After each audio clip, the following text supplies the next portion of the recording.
Un segundo para hacer esto. Y...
Ya, ahí envié el archivo.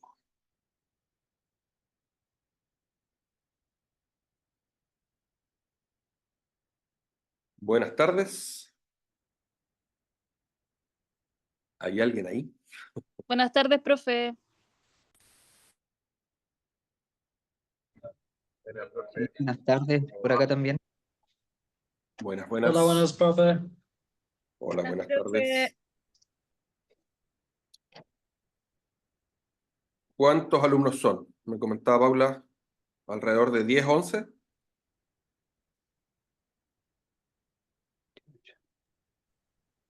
Sí, 11. Sí, 11. Ok. Ya, a mí se me ha encargado realizar una unidad de aspectos legales en guiado de montaña. Uno el menos indicado para presentarse, pero en vista de... mi nombre es Pablo Hoyser Sommer, soy abogado de profesión desde el año 2008 y montañista amateur más o menos desde el año 2001. Tengo 47 años, vivo en Temuco, estoy físicamente en la ciudad de Temuco ahora, y a raíz de un programa de magíster que cursé los años 2010 y 2011, para titularse de un magíster o de un programa de posgrado hay que hacer una tesis o memoria. A mí se me ocurrió cruzar estas dos realidades, ¿no es cierto?, el mundo del derecho y el mundo de la montaña, y hice un invento en ese momento, porque no había nada en Chile, habían algunas cosas en derecho comparado en los países del arco alpino, ¿no es cierto?, en Francia, Italia, Austria, pillé material también en España, algo en Argentina, y hice una memoria de magíster sobre responsabilidad civil en accidentes de montaña y seguridad en el consumo en los servicios que prestan las agencias de turismo activo. Así que esas son las credenciales con las que me puedo parar aquí. Es tercero o cuarto año que realizo esta unidad en este programa de formación de estándar WIMLA a través del CEM, del Centro de Estudios en Montaña. Y tengo una presentación. La idea es que la clase sea lo más participativa posible. Siéntanse con la libertad de hacer preguntas, ¿no es cierto?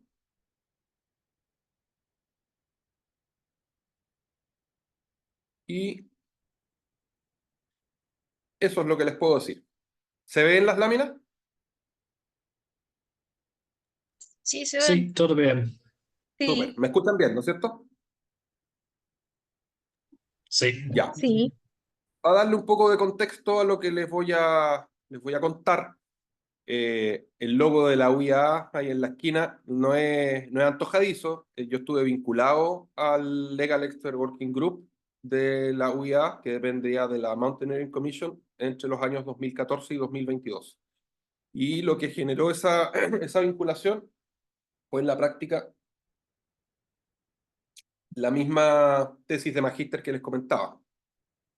Yo por esa época, año 2012, cuando levanté este tema de investigación, mi profesor guía no me pescó mucho, me dijo a quién le interesa ese tema, a mí, y tuve que manotear para varios lados para levantar información. Y un amigo, me imagino que algunos deben ubicar, Darío Arancibia Labarca, Darío había estado vinculado a la ENAM, que es la Escuela Nacional de Montaña, que depende de la FEACH, la Federación de Andinismo de Chile. Estuvo como director técnico por ahí por el 2006, 2007, y coincidió en esa época con que una comisión de la UIA había venido a Chile para tomar exámenes a una primera horneada de guías instructores que habían sido sometidos a algo que se llamaba Training Standard. Y en aquella ocasión vinieron varios personajes famosillos de la UIA y entre ellos había un abogado. Entonces, el Darío me hizo el puente con este abogado, español más encima, en realidad es vasco, de San Sebastián.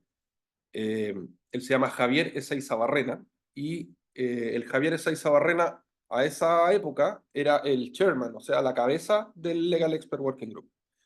Y intercambiamos información vía correo electrónico, una comunicación ahí epistolar, y él me compartió sentencias de tribunales españoles, yo le compartí la bibliografía y más o menos el esqueleto que tenía armado a esa fecha de lo que quería hacer, y se generó una cooperación importante que culminó después de que yo me titulé de magíster en el 2013, con que él me ofreciera incorporarme a este órgano en una calidad que estaban los members con membresía completa, ¿no es cierto? Y los corresponding members, que era la calidad en la que estaba yo, que era una calidad inferior, en atención a que la FEACH no tenía mucha presencia en la UIA, aunque sí es un miembro bastante antiguo, como de la década del 60, creo. Así que en ese contexto y con esa vinculación, pude participar el año 2016 de un meeting que fue en Praga, en República Checa, de la Mountaineering Commission de la UIA, y que también sesionó el Legal Expert Working Group. Así que fue una tremenda experiencia, de la cual más adelante les voy a mostrar algunas láminas. En esta primera, bueno, cosas que ya les dije: mi nombre, mi profesión, el grado de magíster, que en cierta medida me da el piso para poder intervenir aquí con algún grado de propiedad, ¿no es cierto?, de algo que he estudiado. Y en las últimas dos líneas, mis vinculaciones más antiguas: yo soy socio de un club de montaña acá en Temuco, que es Perros de los Andes, que este año cumple 25 años, un cuarto de siglo. Llevo 20 años en el club, entré como el 2004, 2005. Y en ese contexto también he participado de la Asociación Regional de Montaña Araucanía, que es la asociación que nos vincula con la FEACH. Y a través de esa vinculación formal es que pude incorporarme al Legal Expert Working Group, porque era necesario ser socio de un club que perteneciera a la Federación de Montaña del país. Eso. Habiendo hecho esa primera introducción, aquí un pantallazo del Diario Austral de Temuco, en su versión digital, que ya tiene un par de años, desde septiembre del año 2017, pero lo que yo quiero que se destaque, y entiendo que todos ustedes ya trabajan de alguna manera como guías de montaña o de turismo aventura, ¿no es cierto?, o de trekking, porque aquí entiendo que todos están haciendo un esfuerzo para profesionalizarse. Y lo planteo así: yo vengo más o menos del año 2013 participando en seminarios, con exposiciones, y ha habido efectivamente un tránsito del oficio del guía de montaña a la profesionalización. Y lo planteo así, no solo porque ya existían algunas instituciones de educación superior que tenían unas titulaciones. No sé si alguno de ustedes habrá estudiado, por ejemplo, en la UFRO, en la sede de Pucón, o INACAP tenía carreras del área del turismo aventura, o el DUOC, que dependía de la Universidad Católica, Santo Tomás también, entiendo. Perdón, estoy un poco disfónico. Y el gran problema que teníamos era de corte normativo, porque a diferencia de otras profesiones, como la de abogado o las del área de la salud, que están reguladas por ley, ahí está claro quién puede ejercer aquella profesión o no. Hay programas de estudio, ¿no es cierto?, con ramos y y mallas que tienen que haber sido aprobadas por el Ministerio de Educación, hay colegios profesionales que también hacen una función regulatoria, pero aquí estaba todo un poco en el aire. Habían algunos lugares que tenían obviamente más actividades de turismo aventura. Yo cito siempre como un caso de autorregulación la zona de Pucón. El volcán Villarrica probablemente es el volcán más explotado comercialmente hablando, quizás el Ojos del Salado, no sé, otros volcanes, pero creo que el que tiene mayores ascensos en temporada alta es el volcán Villarrica. Y eso propició en algún momento, producto de situaciones de riesgo, de accidentes de frontón que hubo, que la municipalidad tomara cartas en el asunto e intentara regular la actividad con una ordenanza municipal, que dentro de lo que son las normas jurídicas es de aquellas normas jurídicas que tienen menor fuerza. No es una ley, no es un decreto con fuerza de ley, ¿no es cierto? No es... es una norma que solo tiene un ámbito de aplicación en un territorio específico, que es un territorio comunal. Pero ese ejemplo, que ha servido para ordenar algunas cosas, lo han imitado otras comunas, y en esta región yo he escuchado ya de varias que han intentado hacer lo mismo, generar sus propias ordenanzas municipales a fin de regular los ascensos a los volcanes que están en las comunas. Respecto a algunas de ellas yo tengo aprensiones, son copias mal hechas, ¿no es cierto? Tienen bastantes errores que incluso vulnerarían la libertad del guía de montaña, como, no sé, trabajar en una agencia que tenga oficina físicamente en la comuna, ¿no es cierto? O residir ahí. Ese tipo de cosas me parecen un poco antojadizas porque ni siquiera profesiones más reguladas lo tienen.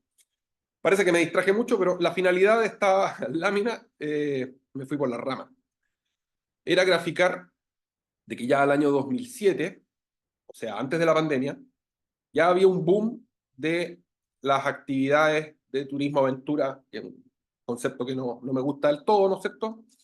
O las actividades de montaña, y esto incluso a nivel de estudiantes de enseñanza media, de un liceo de Temuco, en el que a través de una actividad extraprogramática se habían adjudicado algunos fondos públicos para comprarse vestuario, ¿no es cierto? Y salir de manera un poco más segura con la actividad organizada por un profesor de educación física.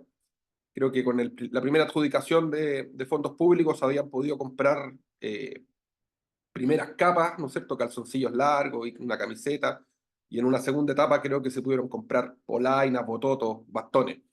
En el fondo grafica un poco este interés creciente, y hice ese alcance de que fue antes de la pandemia, porque parece que hay un antes y un después de la pandemia. Hay un boom, que tiene que ver también un poco con lo mediático de las redes sociales, un boom por salir a los espacios abiertos y realizar actividades que son riesgosas, y que yo siempre hago la distinción entre el que las quiere realizar por su propia cuenta y riesgo, de manera libre, como son las personas que salen por su cuenta en un grupo de amigos o bajo el alero de un club de montaña, como es el caso mío, y aquellas que quieren traspasar parte de esos riesgos a un tercero, y ese tercero es un guía, una persona que se va a hacer cargo de la organización, de la seguridad, de una serie de aspectos que son importantes y que iremos viendo en cuáles yo creo que hay que tener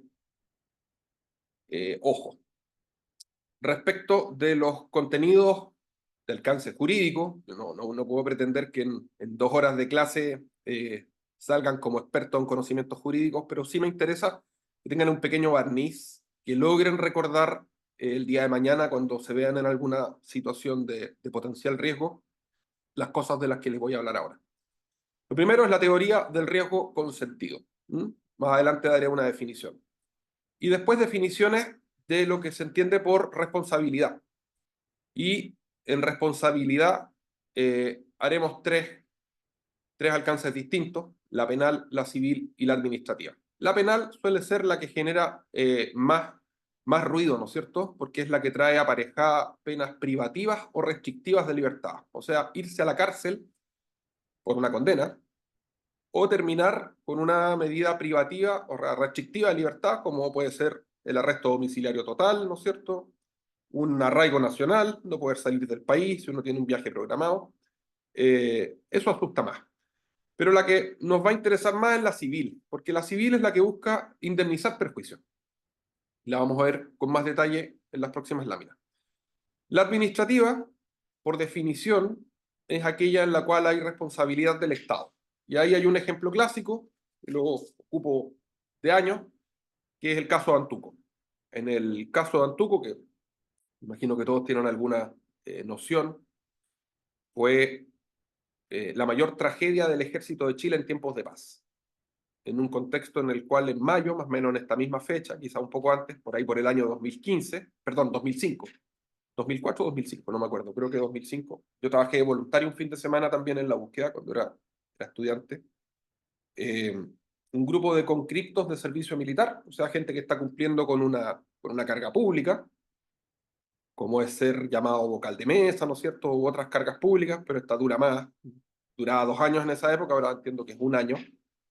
Pero estos jóvenes de entre 17 y 19 años estaban cumpliendo su servicio militar en el regimiento de la ciudad de Los Ángeles, un poco más al norte, tenían todos los años una campaña de montaña y los llevaban a las faldas del volcán Antuco para hacer algunas actividades ahí. Y en ese contexto que hay un frente de mal tiempo, ¿no es cierto?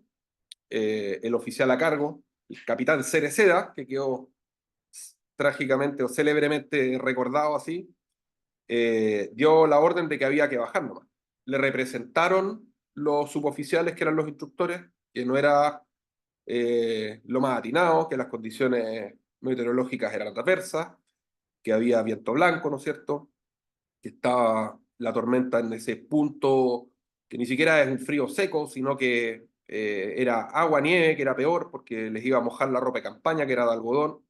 Nada de eso importó, el capitán a cargo dio la orden que había que bajar, y un recorrido, entiendo, como 10, 12 kilómetros, que debería haber tomado un par de horas, fue para muchos un viaje sin retorno, donde falleció una cantidad importante de conscriptos, incluso uno de los instructores.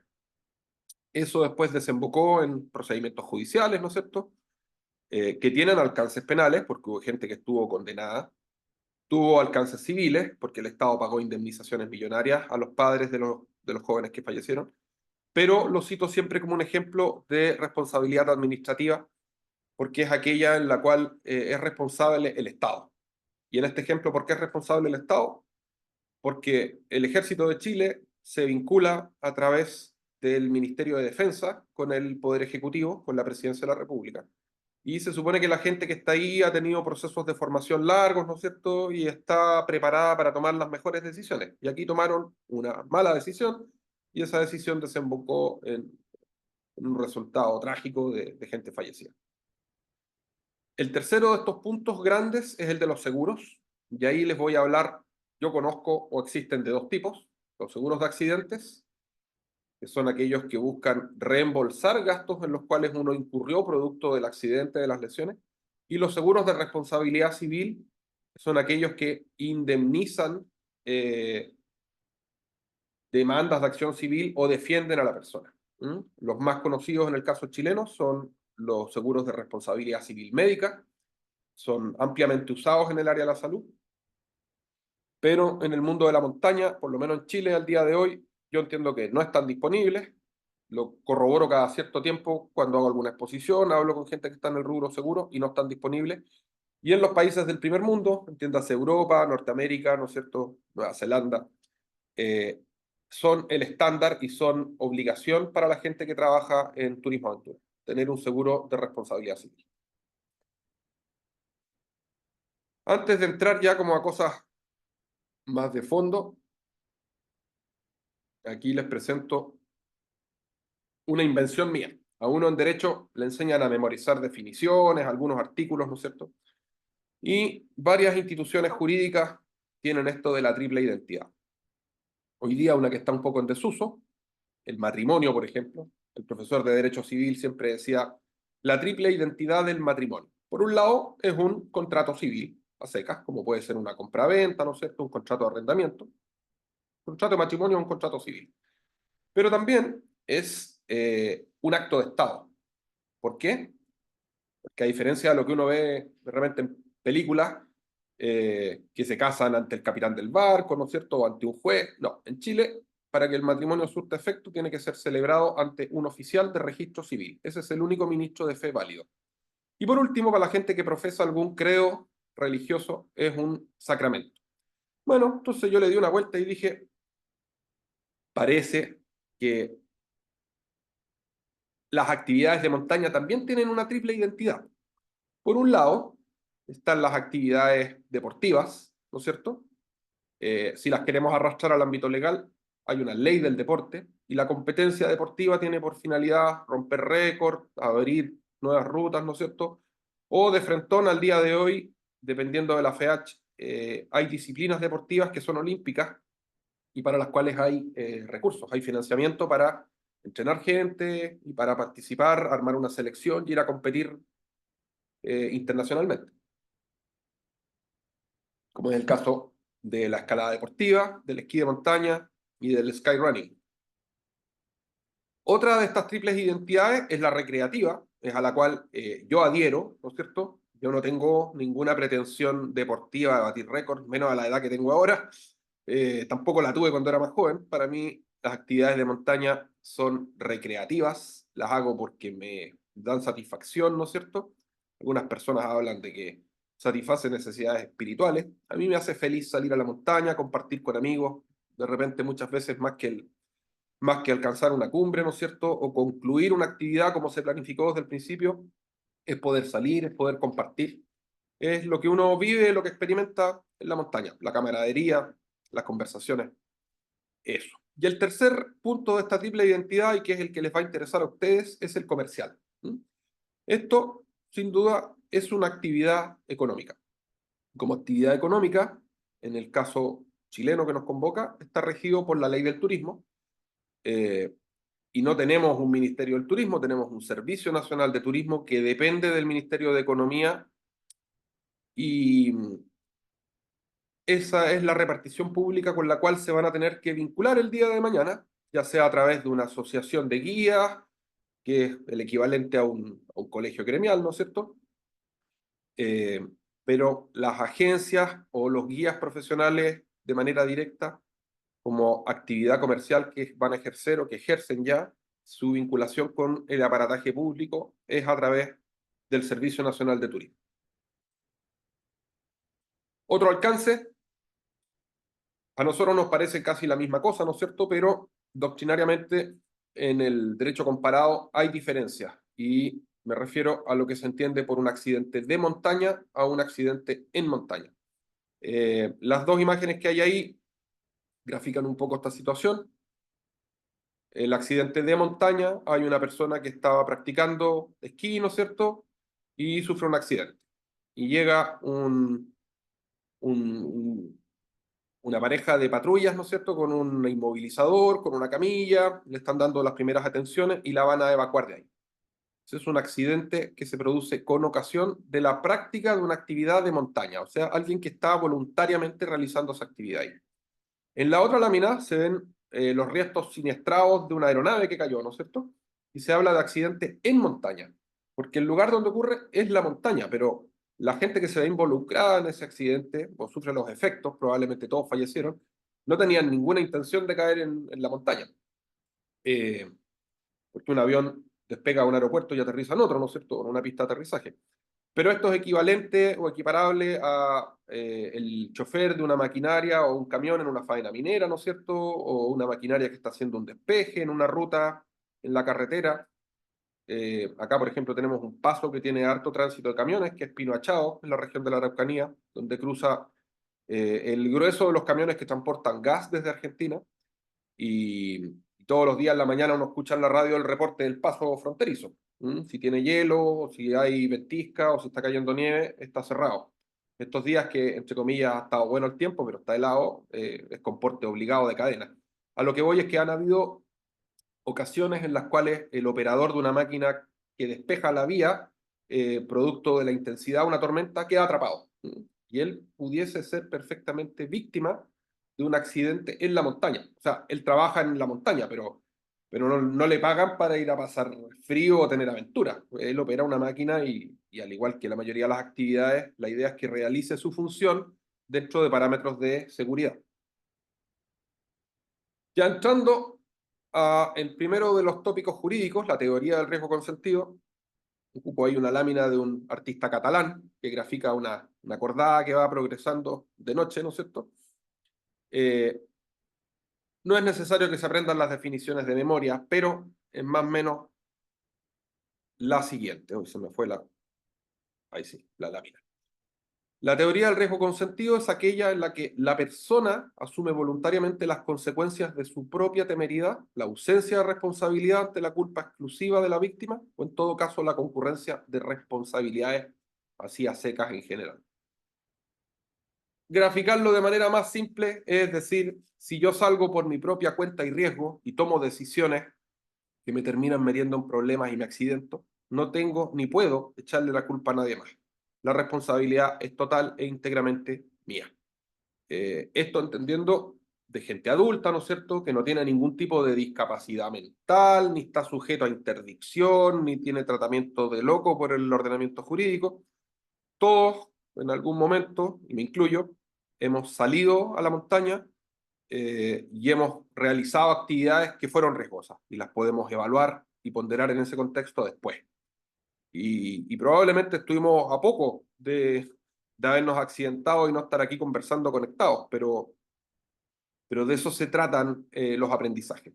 La teoría del riesgo consentido, en el fondo, y es un concepto no acuñado en Chile ni inventado por mí, que está reconocido en el resto del mundo occidental. Desconozco cómo es la cosa en los países musulmanes o en Oriente, pero en el lado que estamos nosotros, que es el mundo occidental, con estados de derecho, la teoría del riesgo consentido se refiere a que yo soy el único responsable de las decisiones que tomo y de los actos que ejecuto, los buenos y los malos.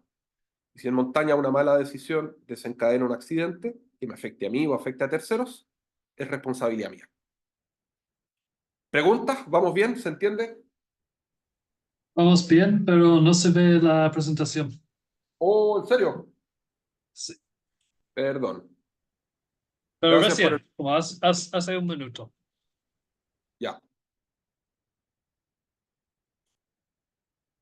Debo hacer el alcance que no soy muy tecnológico, por lo que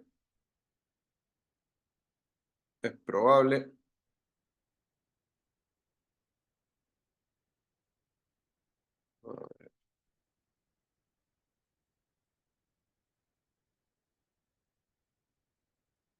¿Se ve ahora? Sí, se ve ahora. Ya. Y ahí está maximizada. ¿Ahí se ve bien? Wonderful. Ya. Aquí vemos, ya entramos al plano de la responsabilidad civil. Como les comentaba, habían de tres tipos: penal, civil y administrativa. La penal, como les comenté, es aquella que busca sancionar con penas privativas o restrictivas de libertad. Respecto de la administrativa hablé, el ejemplo de Antuco, pero la que más nos va a interesar es la responsabilidad civil, aquella que busca indemnizar perjuicios, ¿no es cierto? A uno en derecho le enseñan a memorizar muchas definiciones, no todas son útiles, pero yo aquí guardo dos. Esta, que es la diferencia entre contractual y extracontractual, y otra que veremos un poco más adelante. La contractual, que es la que está más abajo, se entiende sola, ¿no es cierto? Aquella que se da en el contexto de una relación contractual, que es firmar un contrato. Todos tenemos algún concepto de lo que es contratar un servicio. Y la extracontractual es aquella que se genera fuera de una relación contractual. Y entre paréntesis pongo un ejemplo, que fue la primera sentencia que yo encontré de un tribunal en que sancionaba o conocía y fallaba un accidente en montaña. Es de la Corte de Apelaciones de Grenoble, que es una ciudad que está a los pies de los Alpes franceses, y es del año 1979. Y que la vamos a ver un poco más adelante.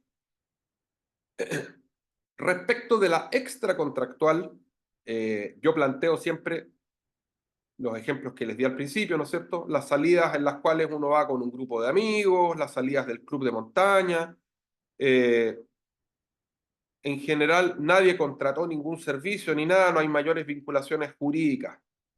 Las partes involucradas en el accidente pueden conocerse o no previamente, pero tiene que haber un hecho imputable, o sea, alguien hizo o dejó de hacer algo, ¿no es cierto? Una acción o una omisión, un nexo causal, eso que realizó, generó un efecto, y ese efecto gatilló un perjuicio en alguien, ¿no es cierto? Y ese afectado está vinculado a través de este nexo causal. Con el ejemplo de Grenoble se va a entender mejor. Y ahí, otra gran definición que hay en materia civil y penal, que se habla siempre de la culpa o el dolo. El dolo es la intencionalidad de hacerle mal a alguien, que no nos va a interesar porque eso es más bien del ámbito penal. Aquí lo que va a operar es la culpa, la negligencia, la falta de cuidado. Esos son los conceptos que ustedes tienen que no perder de vista. Respecto de la responsabilidad contractual, y todos tenemos más o menos una idea, en la lámina anterior se me olvidó hacer la pregunta mágica, más atrás todavía. ¿Alguien reconoce o sabe de qué lugar es esa fotografía que está ahí? Buscando interactuar un poco con los alumnos que no sé si están durmiendo o están haciendo otras cosas.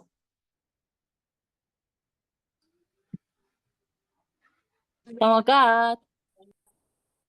¿Aló? ¿Es Raúl, el Hillary Step o no? Efectivamente, es el Hillary Step y es un lugar que está en un sector previo a la cumbre del Monte Everest, donde, como se ve en la fotografía, que lo grafica bien, es un lugar muy estrecho, un cuello de botella por el cual puede pasar una persona a la vez, ya sea de subida o de bajada.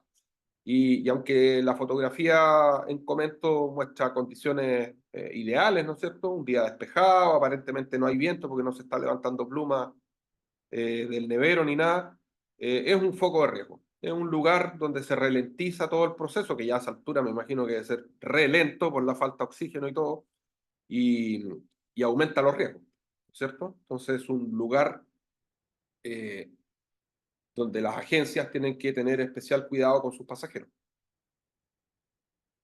Aquí les hablé de la responsabilidad extracontractual.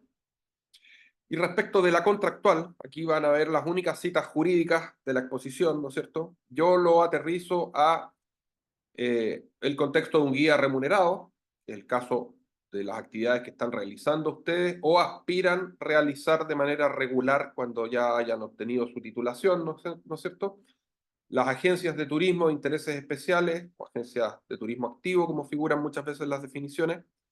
El artículo 1545 del Código Civil chileno dice que todo contrato válidamente celebrado es una ley entre las partes y los obliga.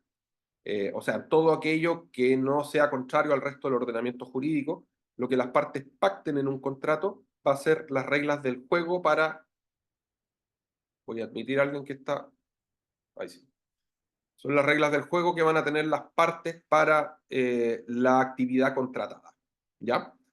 En el tercer punto, el consentimiento informado, que es un concepto más bien del área de la salud, pero yo lo pongo ahí versus deslinde de responsabilidades. Todos ustedes me imagino que han visto esos papelitos, como le suele llamar la gente, que les hacen firmar, ¿no es cierto?, respecto del cual le hacen tomar conocimiento que la actividad que van a realizar es riesgosa. Ahí mi recomendación, y que la hago todos los años, es que incluso los que yo he visto que provee Cernatur no son muy buenos. ¿Por qué? Porque suele ser una hoja que tiene espacios a rellenar, ¿no es cierto? Y que suele ser un formato que sirve, sé, desde una expedición a un área remota con un montón de riesgos logísticos a un trekking en un parque nacional que va a durar, no sé, 4 horas por un sendero que está súper marcado y delimitado. Y comprenderán que ambas actividades no tienen los mismos riesgos, por consiguiente, yo no puedo pretender que ese pasajero o cliente eh, asevere que tomó conocimiento de los riesgos. Con con amigos que han pasado por el club de montaña y que también trabajan como guías, no de ahora, sino que discusiones desde hace años, siempre conversábamos respecto de qué manera podía quedar mejor un documento. Y por gente que conozco que trabaja en el área de la salud, ahí operan con lo que se llama consentimiento informado. El ejemplo, para graficarlo de la manera más fácil, es el siguiente. Si yo tengo un dolor abdominal, voy a consultar a un médico, ¿no es cierto? Aunque sea un médico general, me va a ocultar, me va a decir, mire usted, por la sintomatología, usted tiene apendicitis, ¿ya? Yo cumplo con informarle, tiene apendicitis, esto tiene una solución, es a través de una cirugía. Déjame terminar la idea, Cristóbal, y se soluciona con una cirugía y esa cirugía no está exenta de riesgos, como toda cirugía, ¿no es cierto? Pueden haber complicaciones, puede haber una infección intrahospitalaria, pero es una cirugía de aquellas que tiene un alto grado de éxito. Y el paciente le puede decir, bueno, ¿y qué pasa si no me quiero operar porque no me gustan las cirugías? Bueno, el cuadro que usted tiene va a evolucionar rápidamente y va a pasar de apendicitis a peritonitis y después va a morir por una septicemia. Entonces, el paciente toma conocimiento de todo lo que le va a pasar, ¿no es cierto? La cirugía implica una cicatriz, ¿no es cierto? Una recuperación, una convalecencia un par de días. Ese es el nivel de detalle y yo digo que tiene que tener un documento de deslinde de responsabilidad o de frentón llamarlo consentimiento informado en el área del turismo aventura. Contar qué actividad se va a hacer, a dónde se va a ir, cuál es el nivel de dificultad, cuánto dura, cómo es el terreno, y abajo las cláusulas tipo de, bueno, hay una persona que va a cargo, que es el guía, que va a tomar decisiones durante toda la actividad, si la quiere suspender por motivos de seguridad está facultado para ello, etc. Eso. Cristóbal, te escucho. Profe, ¿me escucha? ¿Sí? ¿Qué pasa con los guías que somos freelance, que no firmamos ningún contrato con la agencia ni hay ningún papel de por medio? Eso se llama informalidad laboral. Y no sé qué quieres que te diga. En la práctica, yo entiendo que hay gente que opera freelance. Eso es el equivalente a emitir boletas de honorario por un servicio prestado. Sí, o Pero sea, si yo, en Natal es casi en realidad toda la empresa solo trabaja con freelance, ¿cachai? yo trabajé en Entonces, Puerto Natales, trabajé en turismo, no lo conté cuando partí al principio. Yo trabajé el año 2003 de guía de turismo aventuras Natales, estuve de refugiero en el refugio Grey, hice full day, todo el día arriba un furgón. Así que entiendo lo que me estás comentando, por eso, ¿cómo sería la eh, responsabilidad si uno no firmó nada? pero hay una planilla de pasajeros en la cual figura quién es el guía y quién sale a cargo de la actividad. En qué sentido me preguntas Ah, por la ya, solo por responsabilidad? eso. Es que había ¿Cómo? entendido que si hay un contrato de por medio, tú eres el que está a cargo, pero si no hay un contrato, no Es habría como que ningún consentimiento. Por ahí, eso no, quería ahí preguntar. viene otro detalle que aún no he explicado, te adelantaste un poco. Bacán. La imagen muestra una persona firmando un documento, porque todos tenemos internalizados en la cabeza que un contrato suele ser un papel que se firma. Y es mitad verdad, mitad mentira. ¿Por qué? Porque efectivamente, por un asunto probatorio, la mayoría de los contratos se escritura. De hecho, algunos, por exigencia legal, tienen un determinado estándar. Por ejemplo, la venta de un bien raíz tendrá que ser por escritura pública, o sea, se va a firmar ante un notario. Pero yo puedo firmar un contrato privado entre dos partes, no ante un notario. El notario es un ministro de fe que da cuenta de que hoy es hoy, yo soy yo y tú eres tú, porque le exhibimos nuestra cédula de identidad. Parece absurdo, pero el notario no puede acreditar de que si yo te digo que te estoy vendiendo un pedazo de bronce y tú dices que estás comprando oro, deje de ser bronce. El notario da fe pública de las partes que concurren, porque se identifican con sus documentos de identidad y de la fecha en que se suscriben.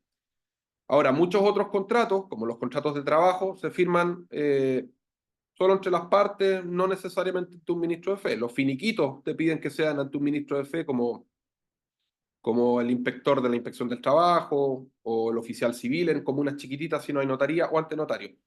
Pero es para efectos de que se acredite que se pagó el finiquito y las leyes sociales que estaban pendientes y la persona no demande después. Igual puede hacer reserva de acciones para demandar. Pero, ¿qué quiero graficar con todo esto? Que eso es lo que la mayoría de la gente tiene metida en la cabeza, que es un contrato. Hay otro tipo de contratos, dentro de las clasificaciones que a uno le enseñan en la universidad, y que son los contratos consensuales, aquellos que se perfeccionan por el solo consentimiento. Voy a dar dos ejemplos súper gráficos. Yo me acerco a un kiosco y le digo a la señora, quiero un Super 8. Me dice, son 500. Yo paso una moneda y ella me pasó el Super 8. No firmamos nada. Y yo celebré una compraventa. No me dieron ni boleta. ¿Ya? Acá en Temuco andan colectivos. No es una micro, no dan boleto. Yo me subo a un colectivo y el chofer me dice, ¿a dónde va? Yo le digo, a la esquina de tanto con tanto, y me dice, ya, el pasaje vale lucas, y le pago 1.000 pesos. Celebramos un contrato de transporte. Ese contrato de transporte incluso tiene hasta seguros asociados, porque el chofer del colectivo tiene licencia profesional, el auto tiene un seguro, pero es un contrato consensual. ¿Para qué planteo esto? Porque muchas veces, cuando se trabaja de manera independiente, y hoy día muchas de estas cosas se mueven por redes sociales, ¿no es cierto? Yo tengo un perfil, una cuenta con fotos vistosas, mucha gente que ha salido conmigo de pasajero comparte fotos, ¿no es cierto? Me etiquetan y me contactan por redes sociales. A lo mejor no tengo una oficina física, un lugar presencial donde recibirlo, y a través de conversaciones en el chat de Instagram o de Facebook, vamos afinando detalles de la actividad contratada. Primero me contactan, me preguntan, ¿usted realiza? Sí, yo, ¿y a dónde va a tal cual parte? Hoy me interesaría ir a tal parte. Y se van dando, desde el punto de vista jurídico, si es que el día de mañana hubiese que presentar eso como medios de prueba en un juicio, se van dando determinadas actuaciones que permiten acreditar que efectivamente se contrató un servicio. Eso. El cuarto punto, porque ya me alejé un poco, caso fortuito o fuerza mayor. ¿Ya?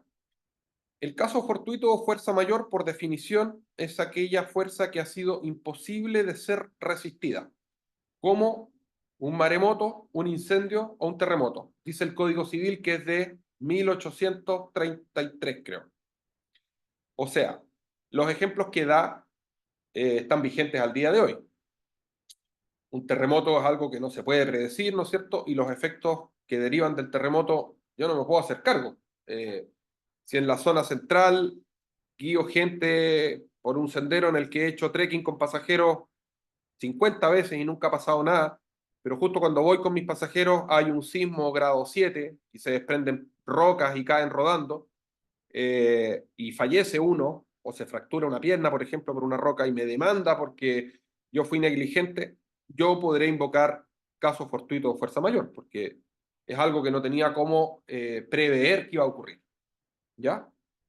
Y el último punto, respecto de las clasificaciones de las obligaciones, a uno le enseñan en el derecho civil, bueno, hay muchas clasificaciones, pero esta yo creo que es importante primero conocerla y saber distinguirla. Las obligaciones de medios y las obligaciones de resultados. Las obligaciones de medios son aquellas en las cuales el que presta el servicio, el proveedor del servicio, pone a disposición del cliente o pasajero todos los medios necesarios para que se logre el objetivo que se persigue. Ejemplo, cuando yo contrato servicios educacionales con una universidad o con un instituto, no basta simplemente con que yo pague, ¿no es cierto? Esta institución educacional tiene sus exigencias y me va a decir, yo pongo a disposición suyo las clases, hay bibliotecas, ¿no es cierto? Hay libros, hay computadores y también tenemos, de acuerdo a la malla curricular, unos laboratorios que son 100% asistencia y usted deberá rendir las pruebas y las evaluaciones en los periodos y fechas que están programadas y obtener calificaciones suficientes para aprobar. Esa es una obligación de medios. Por pagar el arancel, ¿no es cierto? Y la matrícula, no estoy asegurado de que me voy a titular o voy a obtener el título o grado académico. Esa institución provee medios para que yo obtenga mi resultado que persigo, pero obviamente si hago el esfuerzo para obtenerlo. Y en la otra definición están las obligaciones de resultado. Ahí el ejemplo es súper simple. Yo tengo una casa en el campo, ¿no es cierto? esa casa está deteriorada de pintura, entonces yo contrato una cuadrilla de 4 maestros que la van a pintar, ¿ya? Y se ponen manos a la obra, instalan andamios, están pintando y se larga a llover un temporal y el maestro a cargo me dice, mire, vamos a parar la pintura porque con agua no pega bien y la vamos a dejar ahí hasta que mejore. Ya, no hay problema. Mientras ellos no vuelvan a concluir el trabajo contratado, que es pintar íntegramente la casa, la obligación no está concluida. Esa es una obligación de resultados. Ahora lo extrapolamos a lo que nos interesa, al ámbito de la montaña y la prestación de servicios contratados. ¿Qué tipo de obligaciones creen ustedes que derivan o genera contratar un ascenso guiado o un tour en montaña? ¿De medios o de resultados? De medios. Efectivamente, yo soy partidario de que es una obligación de medios. Y es tan simple de entender como que dentro de lo que va a figurar en el consentimiento informado o deslinde de responsabilidad, llámenlo como quieran, figura la facultad del guía, que es la persona que va a cargo de dar por terminada la actividad cuando las condiciones de seguridad ya no son las óptimas. ¿No es cierto? Puedes ir a media falda de volcán y el pronóstico del tiempo decía que iba a estar bueno y resulta que se levantó un viento súper fuerte o entró nubosidad que cerró la vista, o sea, nubló la vista y no permite tener una visión de más allá de 5 metros, y yo voy a dar por concluida la actividad, no voy a arriesgar a los pasajeros porque considero que las condiciones no son las ideales. Y nadie podrá alegar de que no se cumplió la obligación. La obligación se cumplió y las condiciones variaron. Aquí una lámina, un poco homenaje a un amigo cercano, que quizás más de alguno de ustedes conoció, Gonzalo Vilches. Él partió haciendo montaña en Perros de los Andes, más o menos en la misma época que entré yo, por ahí por el 2004, 2005. Partimos harto. Gonzalo estudiaba acá en la UFRO, en la Universidad de la Frontera, ingeniería, y dentro de todos los dilemas existenciales que uno tiene cuando se va involucrando en la montaña, él decidió abandonar sus estudios universitarios para dedicarse de lleno a la montaña. Primero fue a hacer su homologación en la municipalidad de Pucón para trabajar como asistente un año, después se habilitó como guía, después hizo la formación de la ENAM, de la Escuela Nacional de Montaña, de la FEH, y como ven en el casco tiene un autoadhesivo de guía UIAGM. Gonzalo hizo su formación de guía UIAGM hace unos 10 años atrás en Bolivia, y voy a admitir a Javier Rojas, que aparece solicitando entrar. Y en ese contexto, viajando a distintos lados, trabajando como guía de montaña, ya con su habilitación de guía UIAGM, producto de que se había casado con una ciudadana extranjera, la Judith, su señora es holandesa, se fueron a vivir a Europa, tenían 2 niños chicos, y sufrió un accidente en el Matterhorn en el 2019 y falleció. En un contexto bien, bien trágico con un pasajero sueco, había ya hecho varios ascensos y conversando con harta gente, es una suerte o una mala suerte de estos accidentes en las cuales no hubo ningún error de parte de él. Era una persona súper estructurada, metódica. Antes que falleciera, yo igual lo citaba de ejemplo. Gran parte de las cosas que fui rumiando y puse en mi tesis de magíster eran conversaciones con él. Se produjo un desprendimiento de un bloque completo de roca que estaba firmado con hielo, ¿no es cierto? Y en esa fecha en la que él estaba eh, ascendiendo con su pasajero, había temperaturas altas, era primavera, y se produjo un desprendimiento y rodó pendiente abajo. Y falleció. Y eso, un pequeño homenaje a alguien que conocí que fue siempre de menos a más dentro de estas conversaciones, y se los digo a ustedes también para estimularlos a que siempre vayan por más. Uno se puede conformar de repente con obtener una determinada certificación, pero la profesión, y vuelvo a reiterar esto de la transición de dignificar el oficio de guía de montaña a la profesión de guía de montaña, es una profesión que no conoce fronteras y que en la medida que obtengan una acreditación reconocida en el extranjero, como es el estándar WIMLA también, les va a permitir poder trabajar en otros países, con pasajeros de ese país o extranjeros de otra nacionalidad. Y eso es lo bonito de una profesión que requiere cierta disciplina, ¿no es cierto? Y cierto rigor y estructura, pero que te abre un montón de posibilidades en otros países si es que así tú lo quieres hacer. Y eso, ese fue mi pequeño alcance y homenaje a este amigo, Gonzalo Vilches de Celi, oriundo de Victoria y que falleció el 2019. Y aquí, a propósito del el reconocimiento que existe el día de hoy por parte de Cernatur de los dos estándares internacionales y una breve reseña de lo que es el estándar UIAGM, ¿no es cierto?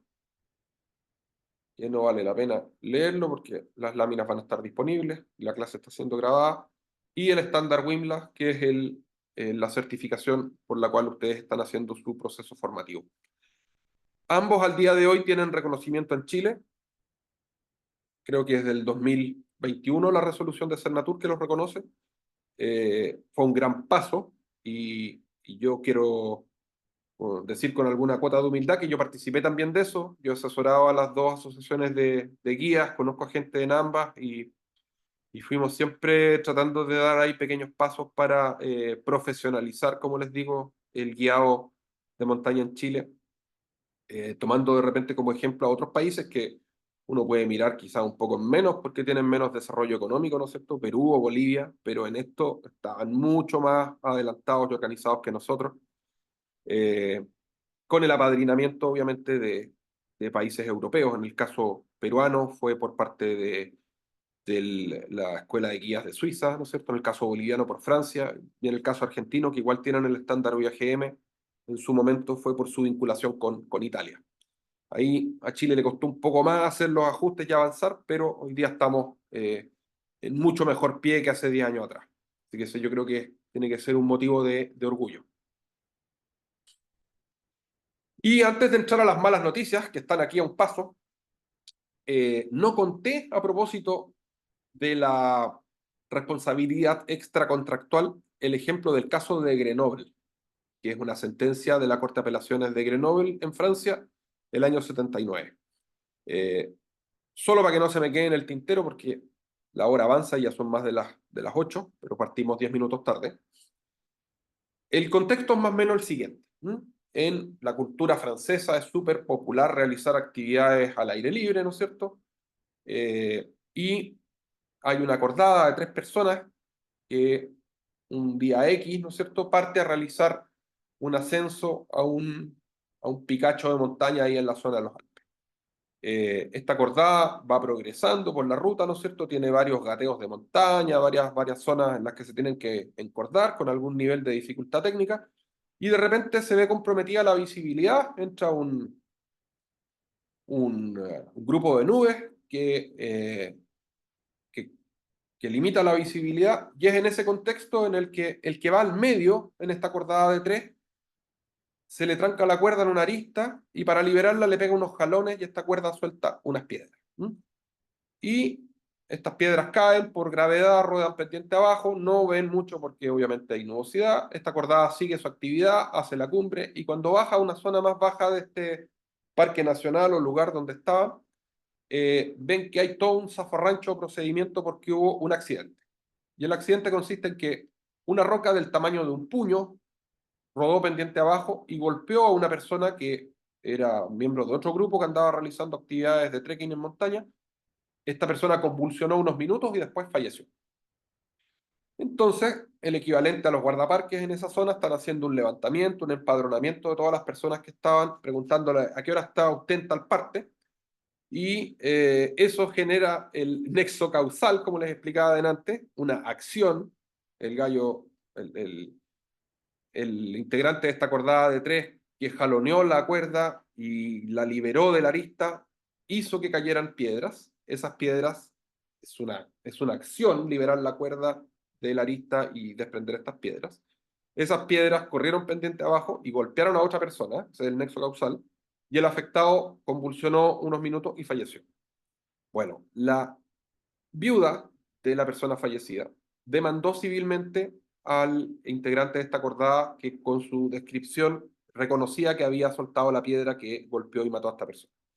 Y se llevó adelante todo un procedimiento civil en un tribunal civil francés que inicialmente lo condenó a pagar una indemnización. Pero en todos los procedimientos judiciales del mundo occidental existe el derecho a pataleo, ¿no es cierto?, la apelación, y que es que un tribunal superior, compuesto de manera colegiada por 3 jueces, ¿no es cierto?, un número impar para que no hayan empates si es que hay diferencias, o hay unanimidad de los 3, o hay un voto de minoría de una de las 3 personas que opina distinto, pero se resuelve en esta segunda instancia. Y este tribunal de segunda instancia conoció una apelación en la cual se pidió un peritaje a un órgano técnico, que me imagino algo así como el equivalente al cuerpo de socorro alpino de Francia, en el cual el tribunal, para mayor ilustración, pedía, esto en el año 70, y la sentencia es del 79, pero el caso creo que fue como el año 77, pedía que los ilustren, por más que el tribunal esté en una ciudad a los pies de los Alpes, los jueces no tienen por qué ser expertos en materia jurídica, los ilustren de qué elementos de seguridad se utilizan en una actividad de montaña. Y ahí enumeraron, obviamente, arnés, cuerda, y apareció el casco. Y ahí el tribunal, el peritaje pregunta, bueno, ¿y la persona fallecida llevaba casco? Y ahí recién entiendo que queda al descubierto una situación en la que no se había reparado antes, y es que el fallecido llevaba casco pero estaba dentro de la mochila. Y el tribunal resolvió revocar la sentencia de primera instancia y absolver a la persona que había sido condenada por algo que les partía hablando al principio, que es la teoría del riesgo consentido, ¿no es cierto? En este caso, el que consiente en salir a la montaña y tiene su equipamiento de seguridad y así y todo no lo usa, como es no ponerse el casco en la cabeza y tenerlo en la mochila, fue considerado por el tribunal como una imprudencia temeraria.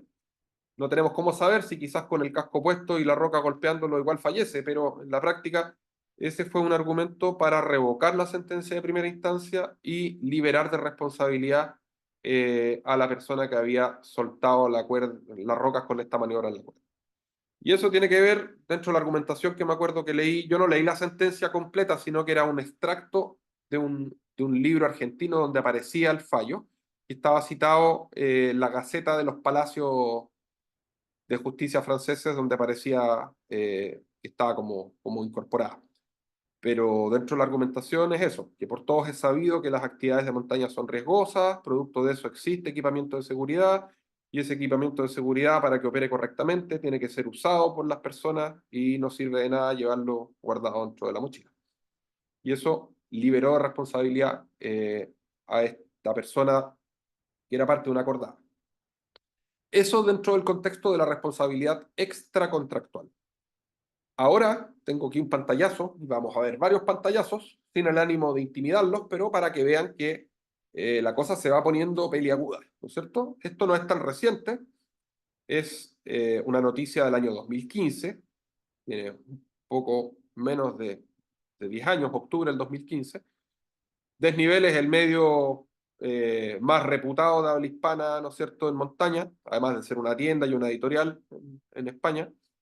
Y el título dice, condenado en Italia, cárcel para un guía por la muerte de sus 5 clientes en el Gran Paradiso. Una avalancha arrastró a 5 esquiadores franceses en 2008. El tribunal de Ivrea ha considerado a Jean-Pierre Olivier Etienne, su guía, culpable de homicidio involuntario, lo que en el sistema chileno se llama como homicidio, cuasi delito de homicidio, ¿cierto? Cuando hay culpa o negligencia, porque si no sería homicidio a secas, que implica intencionalidad. Culpable de homicidio involuntario, y lo condena a 18 meses de prisión y a indemnizar a las víctimas con 450.000 euros, que es un monto de dinero importante, creo yo, considerable. Ahora, en el caso de los guías europeos, trabajan y operan con seguros de responsabilidad civil. Me imagino que quizás el seguro le cubrió parte de los montos a indemnizar. Pero esta sentencia de este tribunal italiano, Gran Paradiso, por un guía francés y sus pasajeros franceses, tiene dos dos ámbitos, ¿no es cierto?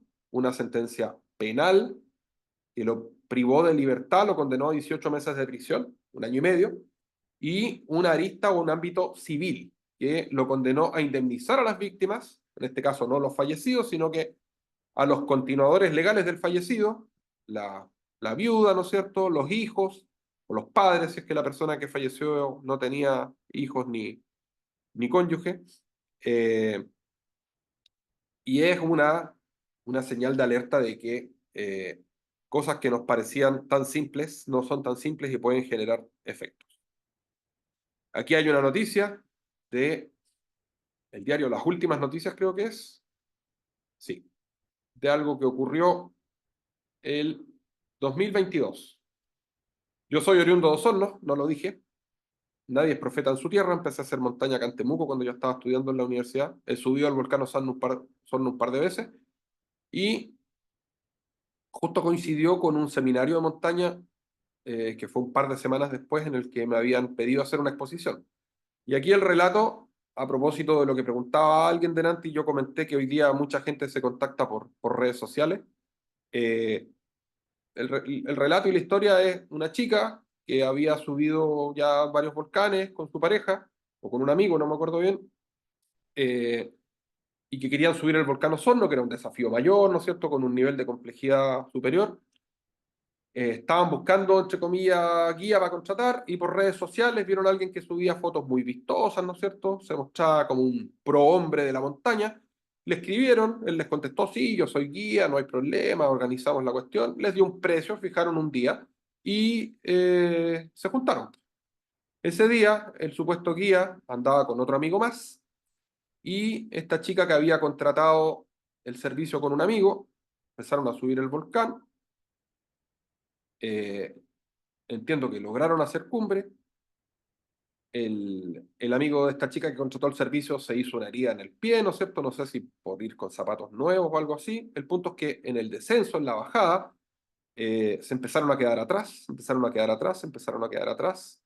El que venía con la lesión en el pie caminaba lento y el guía no los esperó y siguió bajando al grado que perdieron contacto visual.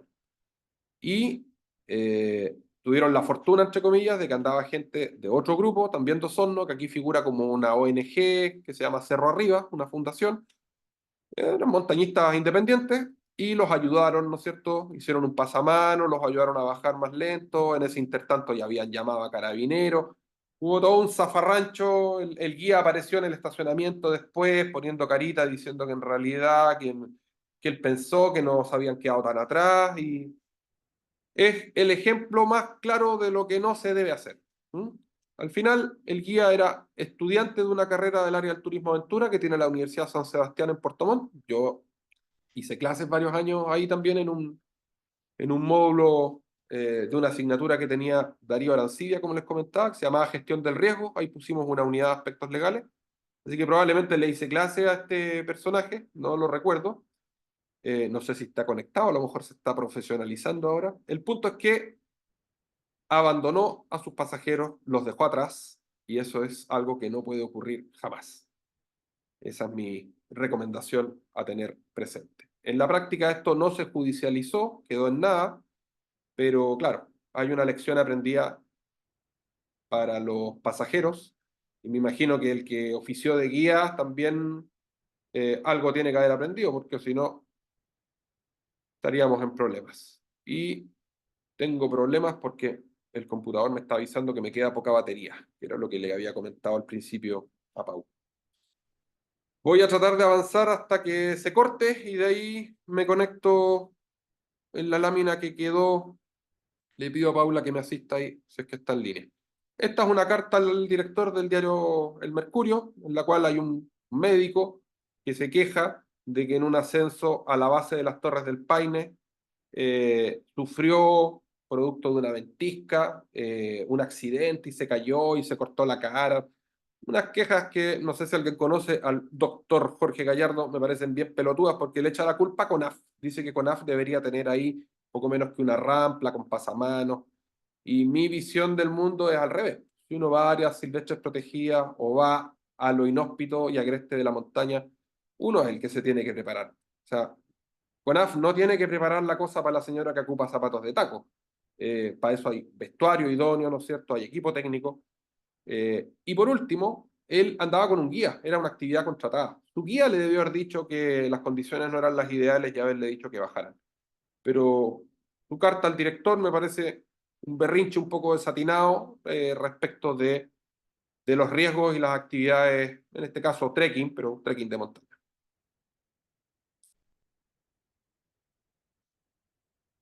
Aquí un concepto que es importante que sepan que existe, ¿no es cierto? Los guías benévolos y los monitores. Yo esto lo llevo al plano de la responsabilidad del club de montaña.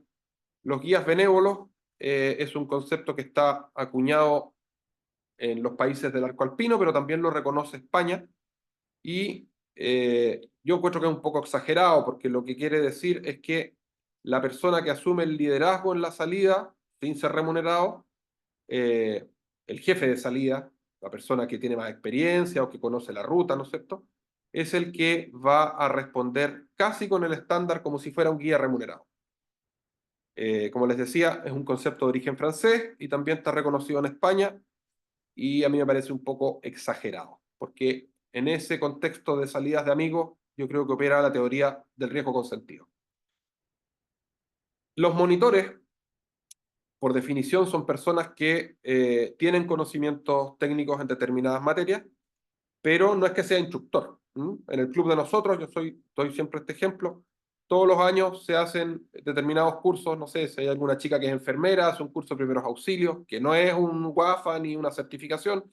Hay otro amigo que le gusta eh, las radiocomunicaciones, ¿no es cierto? Pero él es ingeniero agrónomo, pero hace cursos de radiocomunicaciones, dice cómo se puede dar la prueba en la Subtel, ¿no es cierto? Nos presenta varias radios, cómo sirven, es importante saber operarlo.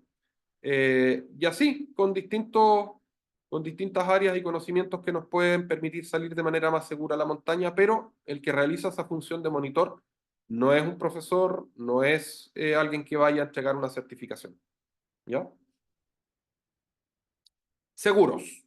Como les comenté, yo conozco de dos tipos y los circunscribo a los seguros contra accidentes. Conozco el de las ordenanzas municipales, el caso de Pucón y otras más, y el que está asociado a la credencial de montañista federado de la FEH. Son seguros de accidentes, ¿por qué? Porque lo que hacen es reembolsar gastos en los cuales haya tenido que incurrir la persona producto de un accidente o incidente. O sea, yo me caí y me fracturé, bueno, me va a reembolsar, o sea, me va a devolver la plata que yo gasté en la consulta del médico, en la radiografía, en los antiinflamatorios y los remedios que me hayan recetado, ¿no es cierto? Esa plata me va a reembolsar, pero nada más, y tiene un tope, está en UF. En el otro punto tenemos los seguros de responsabilidad civil, que, como yo les decía, hasta donde yo sé, son inexistentes en Chile, pero sí son obligatorios en otros países donde hay actividades de turismo, aventura y de montaña. eh, Son obligatorios y tienen por finalidad darle cierta protección a la persona que realiza la actividad como guía, ¿ya? Eso en la eventualidad de ser demandado por algún accidente o incidente.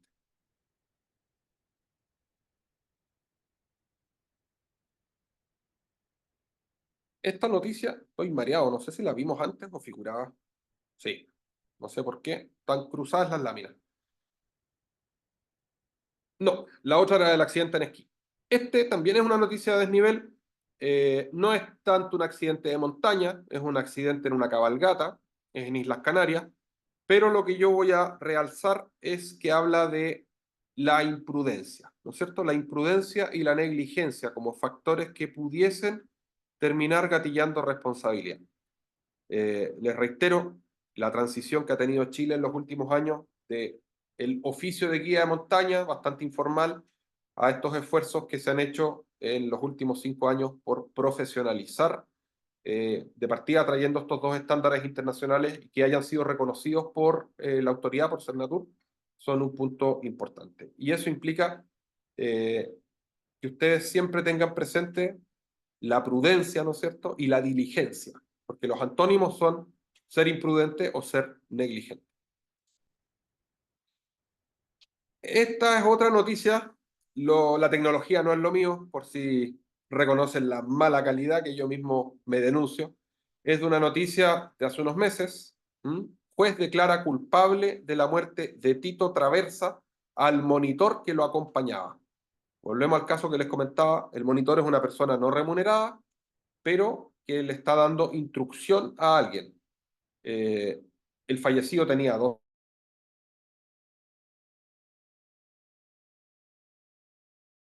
Oh, se cayó.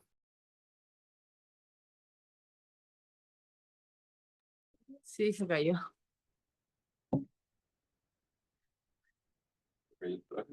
Sí.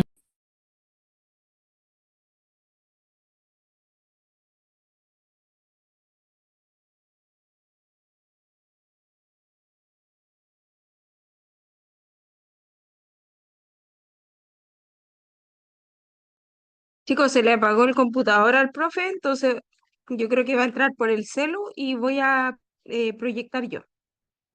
Denme unos minutitos. Ok.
¿Se ve? Yo lo veo. Y me acabo de ¿Sí? poder conectar. Sí. ¿Sí? Ya. Voy a bajar hasta ver la lámina que ibas. Dale. Tú me avisas, Pablo. Vamos nomás.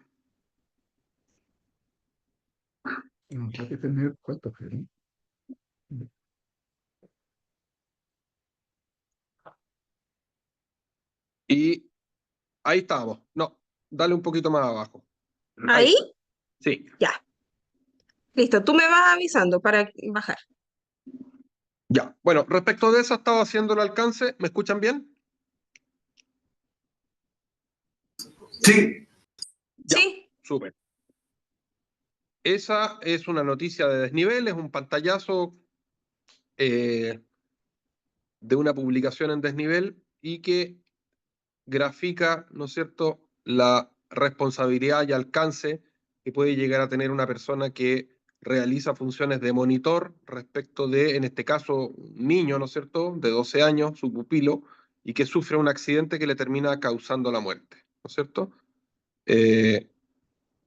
Próxima lámina, por favor. Se puede poner a pantalla completa porque ahí está como para correrlo con el scroll.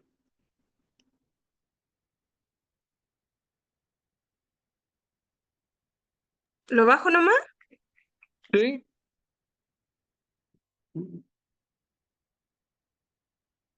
Eso. Esa es una noticia de ahora.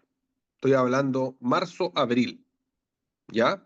El accidente ocurrió el año 2023. Probablemente algunos de ustedes, si es que son de acá de la zona, conocen a las partes involucradas.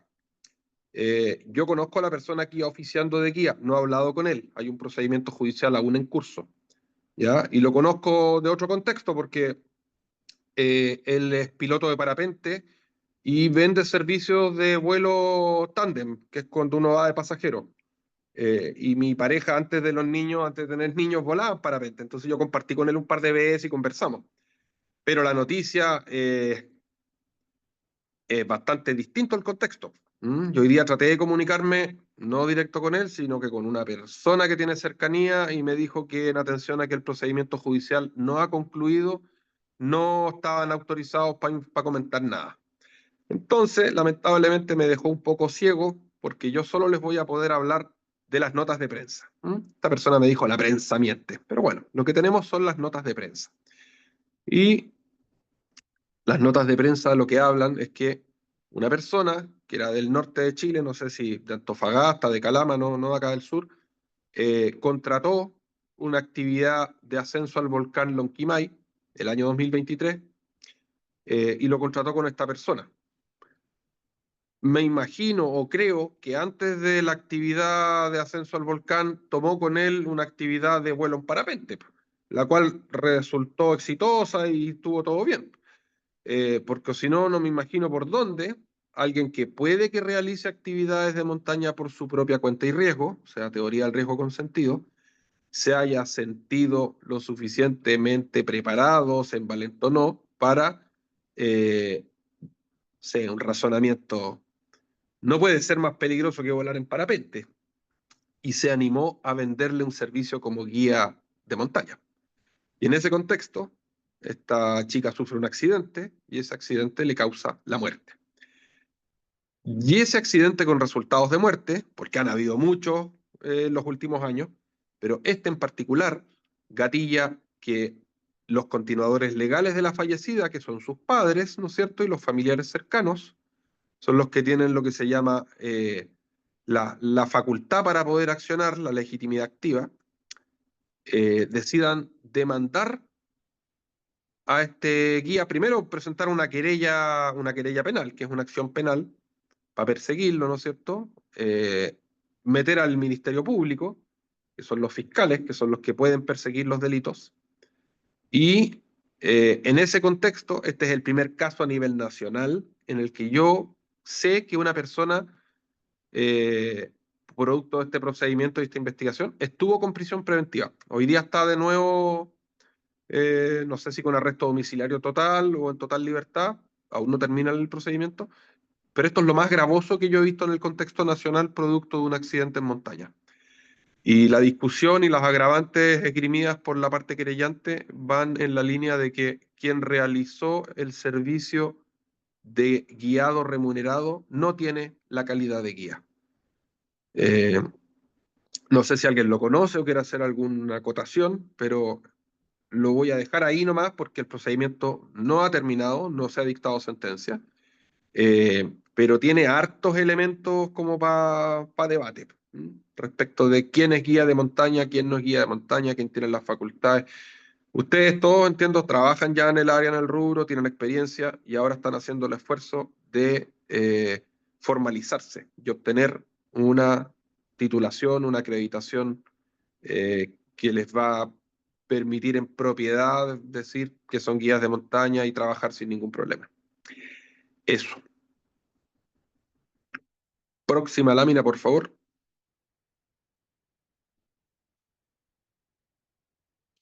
Esta es una lámina que puede herir susceptibilidades, eh, más ahora que hay gente de repente sensible, valga la redundancia, pero la ocupé para una presentación hace un par de años La mayoría de los accidentes en montaña, o particularmente la gente cuando se pierde, es pura negligencia, ¿no es cierto? Todos ustedes que tienen experiencia en montaña saben que lo primero es la planificación de la actividad. La mayoría de estos casos en los cuales hay un gasto importante de recursos por parte del Estado para ir en búsqueda de los perdidos, de los siniestrados, ¿no es cierto? Es de gente que no planificó nada, salió a caminar un ratito y creyó que la cosa era ahí al otro ladito del cerro y no llevaban agua, ni ropa de abrigo, ni comida, ni nada. Pero tenían teléfono móvil y hoy día hay antenas en todos lados. Y ya cuando los pilló la noche y bajó la temperatura, empezaron a pedir auxilio. Ahí hay un tema en discusión en Chile de cargo de quién son los operativos de búsqueda y rescate. Hoy día está un poco más definido y hay un comando de incidentes que lo lidera Senapred, lo que era antiguamente ONEMI, y ellos son en el fondo los que dan la luz verde para los operativos de búsqueda y rescate. Dependiendo dónde sea y la complejidad, hay distintos actores, ¿no es cierto? Desde el Cuerpo de Socorro Andino, Carabineros, la PARME, que es la patrulla del Ejército, pero convengamos que la gran mayoría los resuelve Carabineros porque tiene un medio que el resto no tiene y que es un helicóptero. Y eso permite simplificar mucho las cosas. Próxima lámina, por favor. Aquí hay una noticia, no está muy bonitamente extractada, pero es de la versión digital del Diario Austral, en una versión que se llamaba Soy Temuco.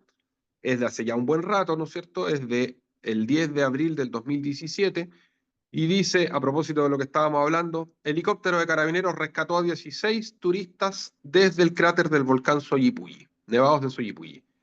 A mí me parece un tanto indignante lo que figura abajo como título, o sea, después del título. Los visitantes de la región metropolitana se subieron al macizo el sábado sin poder bajar de regreso debido a fatiga generalizada. Eso a mí me parece que es haber pedido un vuelo charter, y eso en cualquier otro país se paga. Es impresentable que gente sin documentarse del nivel de dificultad o el estado físico compatible para poder realizar la actividad, lleguen arriba y después les delata flojera o no sé qué y terminen pidiendo un helicóptero. O sea, cuando yo hago el llamado de emergencia, digo que hay alguien grave y claro, se activan protocolos y van en rescate. Pero eso me parece un tanto impresentable. Entiendo que esa gente andaba por las suyas, no era una actividad guiada ni que le hayan contratado a alguien.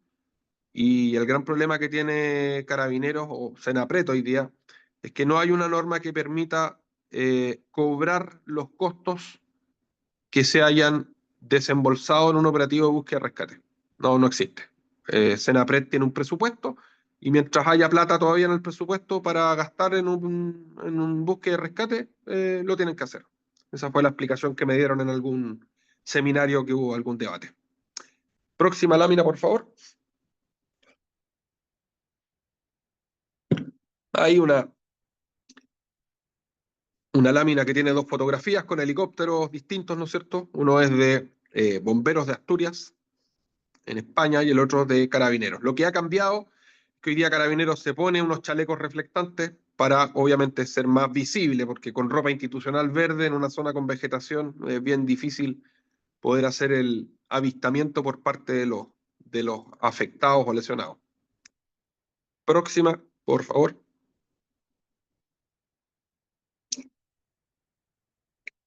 Para el otro lado. Ahí.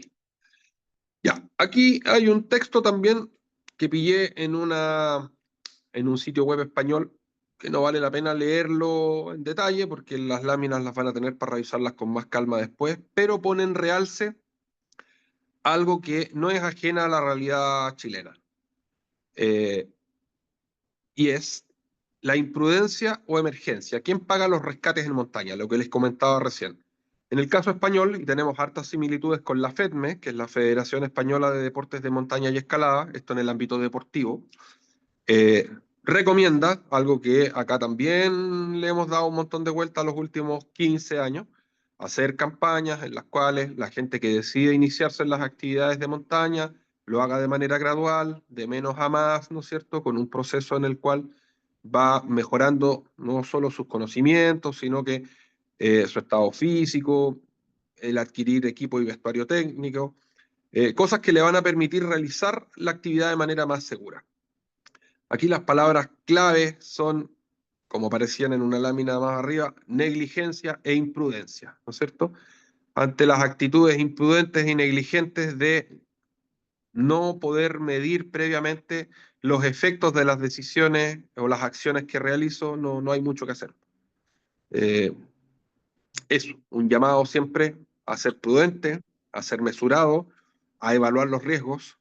En el caso de un servicio remunerado, con mayor razón aún. Yo soy partidario de que el estándar de exigencia que se tiene que imponer a una persona que sale por su propia cuenta y riesgo es mucho menor que el que se le tiene que imponer a alguien que realiza una actividad remunerada y que más encima es un profesional del área. Así que a no perder de vista eso. Pablo, Próxima lámina. ¿Sí? em, quiero Hola, a Camila. raíz de esto hacerte, hola, Hola. quería hacerte una pregunta a raíz de esto. Dime. Como mencionaste hace un rato, como el caso de Soyipuyi, del rescate en helicóptero de Soyipuyi. ¿Ya? Y no sé, como que en el último año, los últimos 2 años, como que siento que los casos de rescate con helicóptero en algunas situaciones de montaña, como hay más. Como hace 3 años atrás se decía, no, nadie te va a sacar en helicóptero de la montaña. Y siento que, no sé, los últimos 18 meses, como he tenido más casos, he sabido de más casos en donde se han rescatado a personas ya en helicóptero desde Cochamó, o no sé, este verano ocurrió un rescate gestionado por, no sé bien, no sé si tú sabes, tal vez, por el gobierno de Chile, no sé, un rescate en el Fitzroy a una cordada chilena que pidió Sí, ayuda. lo vi en las Y, noticias. Ahí fue el y ejército. claro, como eso fue el ejército, no fue Senapred. Sí. Ujú. O sea, Como pero quería preguntarte, mi pregunta en relación a esto va como, finalmente, ¿cómo ves tú ya. como la factibilidad de rescates en helicóptero de montaña según la institucionalidad en Chile? No sé si entienden mi pregunta, pero ¿se entiende? Sí, sí, o sea, primero yo no soy técnico en materia aeronáutica, ¿ya? Soy abogado de formación, así que eso habría que preguntárselo a los pilotos. Tengo algunos amigos que han trabajado, por ejemplo, en pegas de monitoreo de glaciares. Y claro, han volado con pilotos del ejército y con pilotos de empresas privadas. Y hay diferencias en cuanto a protocolos de seguridad y tomar riesgos. En el caso de lo que tú me comentas, de que probablemente en los últimos 18 meses o 2 años se han incrementado los operativos de rescate en helicóptero, me parece bien, me parece súper bueno que el país tenga esos medios disponibles. Ahora, yo hago una distinción entre los helicópteros de platas públicas y los helicópteros privados particulares.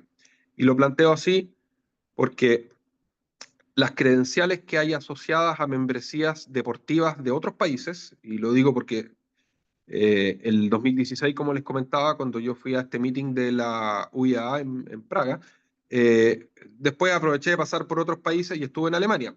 Y en Alemania fui a el DAF, el Deutsche Alpinen Verein, que es el club alpino alemán.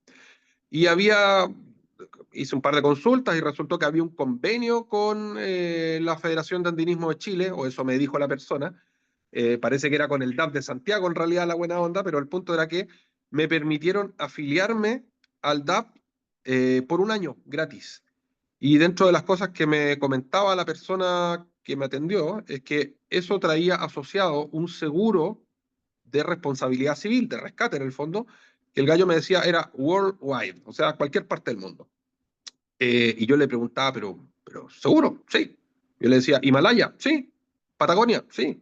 ¿Antártica? Sí. Cualquier parte del mundo. Porque la compañía aseguradora con la cual nosotros tenemos la póliza activa protocolos y van en rescate donde haya, me imagino que para la Antártida partirán de Ushuaia en Argentina, no sé, pero lo tienen vinculado. Ahora, y aquí viene mi análisis personal respecto de los riesgos que se toman.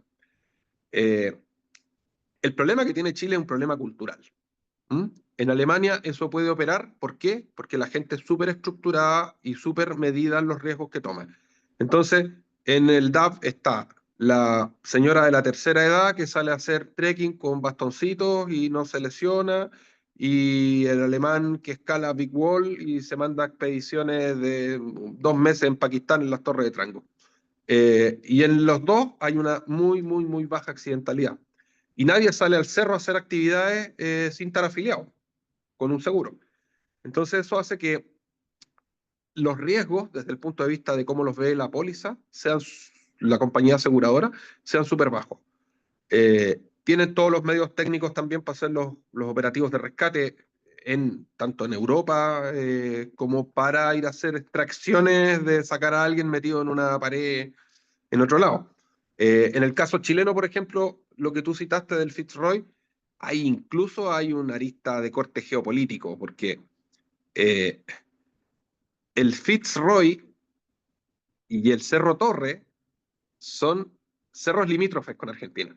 Pero todo el acceso, operatividad desde el punto de vista turístico, está por el lado argentino, porque por el lado chileno está el campo de hielo.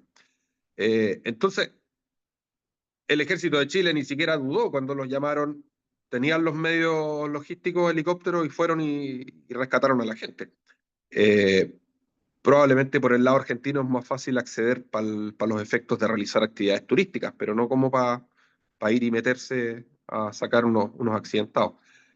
Ahora, reitero, y creo que lo dije, quien entre comillas tiene la batuta en esto hoy día es Senapred, el Servicio Nacional de Prevención de Desastres y Emergencias, o Emergencias y Desastres, no me acuerdo el orden de las palabras. Atraviesa por ellos decir quién va. Yo creo que en este caso del rescate de los chilenos por parte del ejército, o fue una decisión que tomó de manera autónoma el ejército, o atravesó también por Senapred. Cuando hay un llamado de emergencia se canaliza siempre a través de eso. En Chile no tenemos un número único como el 911 de los norteamericanos o en otros países, pero me parece bien que estén disponibles más medios para hacer rescate. Lo que no me parece es ese problema cultural que tenemos de mucha gente que sale por las suyas sin medir ningún riesgo y que de 100, no sé, 20, 15, terminan teniendo problemas que son absolutamente evitables. Eso es no sé si respondí medianamente tu pregunta, pero tiene que ver Sí, con esto. sí, me diste varios antecedentes, igual que hay que está bueno manejar. Gracias. De nada, me alegro, pero tiene que ver con esto que repito, que es la negligencia y la imprudencia, y que yo insisto es un tema cultural. Ustedes están en el otro extremo, son la gente que está preocupada de formarse, ¿no es cierto?, y de poner la cordura cuando salen con pasajeros, ¿no es cierto? Riesgos controlados. Yo digo siempre que no me gusta el concepto de turismo aventura porque es un poco engañoso, ¿no es cierto? ¿Qué es la aventura? Es aquello que no sabemos cómo va a terminar. Esa es la aventura real, ¿no es cierto? Y la aventura puede terminar en la muerte. Pero turismo aventura es como, claro, fui al Amazonas, nadé entre pirañas y no me pasó nada. No sé si todas las actividades tienen riesgo. Y lo que quiere la gente, hoy día está muy en boga esto de vino a vivir la experiencia, llevarse bonitos recuerdos, ¿no es cierto? Pero no una fractura, no una amputación, no una lesión grave. O sea, realizar una actividad recreativa con algo de esfuerzo físico, deporte, pero en condiciones de seguridad. Ese es mi visión, mi alcance. ¿Podemos pasar a las próximas láminas? Esa segunda continuación igual pasa a la completa nomás porque era de lo que estaba hablando. Y aquí ya entramos en la parte final. Y esto es solo para fines ilustrativos. Como les comentaba, esta actividad en la que participé, que fue en el mes de abril del 2016, fue una gran experiencia. O sea, pude compartir con gente que lidera las actividades de montaña en sus distintos países. La gráfica del teléfono no me permite ver en mucho detalle, pero a propósito que tenemos o tienen ustedes entre sus compañeros a alguien que entiendo que es de Inglaterra, el segundo de izquierda a derecha con chaqueta roja es Steve Long. Y Steve Long es un gallo súper reconocido a nivel internacional, con estándares de actividades en montaña, Él en esa época, me imagino que al día de hoy sigue estando vinculado al BMC, que es el British Mountain Council, el equivalente a nuestra FEACH, pero bastante más contundente y con peso. El que está de chaqueta amarilla, abierta, ¿no es cierto?, con una chaqueta roja debajo, es Phil Bickens, que es otro escalador inglés. Yo mantengo contacto con él hasta el día de hoy en redes sociales, trabaja en turismo antártico, o sea, gente que está como en cuestiones importantes. Alguien más de edad que se ve entre el Phil Bickens y el que está con manga corta es Pierre Hamlet, es de Bélgica, es abogado de profesión también, hoy día es el juez del tribunal de la UIAA, que tiene que resolver algunas cosas. El que sigue a continuación hacia la derecha con chaqueta roja, con un suéter negro, es Claudio Melchiori, él venía del Club Alpino Italiano, profesor universitario del área de la ingeniería, probaba material de montaña para ver si efectivamente los mosquetones, las cintas y todos los materiales cumplían con los estándares de seguridad que decían tener. Próxima lámina, por favor. De hecho, hay algunas cosas ahí relacionadas a lo que les comentaba. Esa es una foto de las sesiones del meeting en las cuales se abordaban distintas cosas, los países hacían sus intervenciones. El que está exponiendo es un guía UIAGM, que aunque tiene vinculaciones con la UIAA, son organizaciones totalmente independientes y no tienen obligaciones recíprocas ni subordinación entre ellas.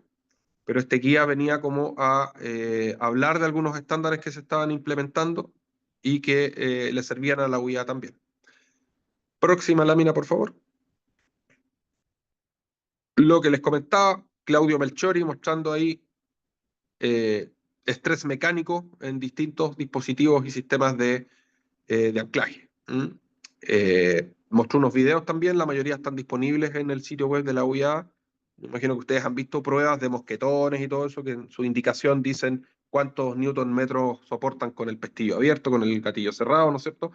Él hacía pruebas de material y decía, esto soporta más de lo que declara, esto está en el límite, esto no cumple. Nos hizo ahí una presentación de eso que fue bien, bien ilustrativa. Próxima lámina, por favor. Esa fue una actividad 2 años después en la Universidad del País Vasco. Como les comenté al principio, Javier Ezeiza Barrena fue el vínculo con el cual pude incorporarme esos 8 años a la UIAA, pero resulta que en ese meeting en el cual yo participé, Javier Ezeiza Barrena iba a ir, pero 3 días antes falleció su papá. Se no pudo viajar, me dijo, no, tú anda nomás y ya estás confirmado, la gente te está esperando ya. Y 2 años después me invitó a esta actividad en la Universidad del País Vasco, que se llama, media chica a la letra, pero Las montañas y el riesgo, perspectivas jurídicas. Cual fue una súper buena actividad, eh, ilustrativa del nivel de organización que ellos tienen en protocolos, ¿no es cierto?, en operativos de búsqueda y rescate, en un montón de cosas que nosotros nos tenemos que seguir desarrollando. Próxima lámina, por favor. Esa es una de las mesas redondas. A mí me tocó participar, hacer una exposición, un poco del estado del arte en el que estaba Chile. La persona de camisa a cuadros que tengo a mi mano derecha es Chiomi Uriarte, un himalayero vasco, yo no lo conocía, pero bastante famoso, y que tenía un nexo con Chile. No sé si alguno de ustedes ha visto el libro o ha escuchado de don Evelio Echeverría, que ya falleció, y que es como el único chileno que ha hecho un libro de la historia del montañismo en Chile. De hecho, Evelio Echeverría vivió gran parte de su vida fuera de Chile, era profesor universitario en Estados Unidos, en Colorado, y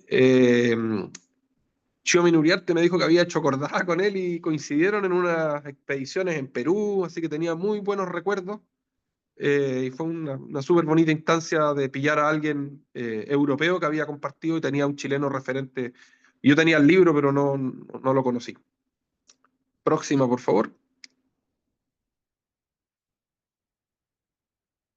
Bueno, ahí está, moderando el anfitrión que me invitó, el que está de pie, es Javier Ezeiza Barrena. Él también es abogado de profesión, es doctor en Derecho y es el profesor profesor de Derecho Ambiental y Derecho Administrativo en la Universidad del País Vasco. Y fue, como les decía, en la época que yo postulé, porque él me invitó, el chairman del Legal Expert Working Group, y después pasó a ser Klara Drobakova, que es una chica de República Checa, que hoy día sigue a la cabeza, pero le cambiaron el nombre, se llama Legal Affairs. Y próxima lámina, por favor, creo que ya estamos terminando.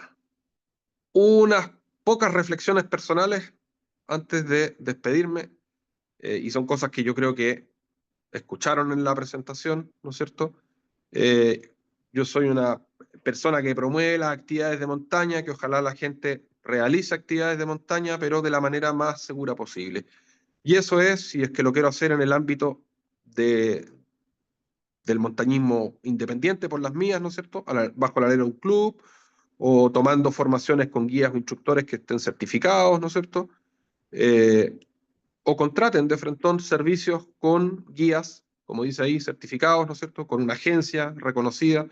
Y hoy día tenemos una suerte de bolsa de gato con esto de redes sociales, de mucha gente que con perfiles vistosos, ¿no es cierto?, llaman a la gente a realizar actividades de turismo, aventura, pero con dudosos protocolos de seguridad.